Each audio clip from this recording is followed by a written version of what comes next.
एक घने जंगल से दो व्यापारी रोज की तरह शहर की ओर जा रहे थे। एक मसालों का व्यापारी था और दूसरा चांदी के सामान का। दोनों के पास एक एक गधा था। चांदी वाले व्यापारी के गधे की पीठ पर साफ सुथरा कपड़ा बिछा था। ऊपर से दो बड़े थैले रखे थे जिनमें चमकदार चांदी के बर्तन और गहने थे। चलते समय थैले से हल्की हल्की छन छन की आवाज आती थी। दूसरी ओर मसालों वाले व्यापारी के गधे की पीठ पर साधारण बोरी रखी थी। उसमें हल्दी, मिर्च, जीरा और बाकी मसाले भरे थे। चलते समय बस हल्की सी खुशबू आती थी, कोई चमक नहीं। चलते चलते चांदी वाला गधा इतराने लगा। वो बोला, देखो मुझे, लोग दूर से ही पहचान जाते हैं कि मैं कितना कीमती सामान ले जा रहा हूँ।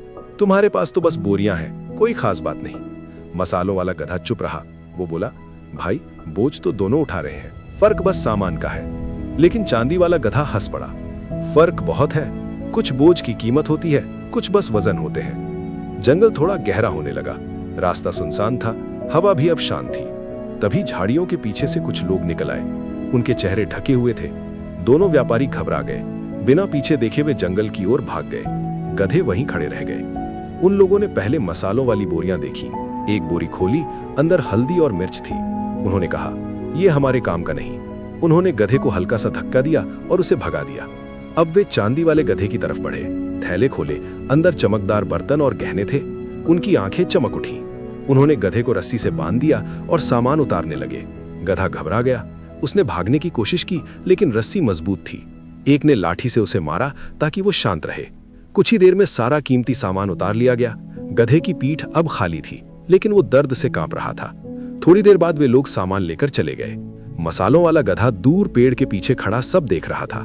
वो धीरे धीरे अपने साथी के पास आया। अब चांदी वाला गधा चुप था, न कोई इतराहट, न कोई हंसी। मसालों वाले गधे ने शांत आवाज में कहा, भाई, बोझ की कीमत बाहर से दिखती है, लेकिन असली सुकून अंदर होता है। कभी कभी साधारण होना ही सबसे सुरक्षित होता है। चांदी वाला गधा सिर झुकाकर खड़ा रहा। उसे समझ आ चुका था कि चमक जितनी ज्यादा होती है, खतरा भी उतना ही ज्यादा होता है। उस दिन के बाद उसने कभी किसी को उसके बोझ से छोटा या बड़ा नहीं समझा। अगर आपको ऐसी सरल और सीख देने वाली कहानियां पसंद आती हैं, तो चैनल को सब्सक्राइब करें, वीडियो को लाइक करें और अपनी राय कमेंट में जरूर लिखें।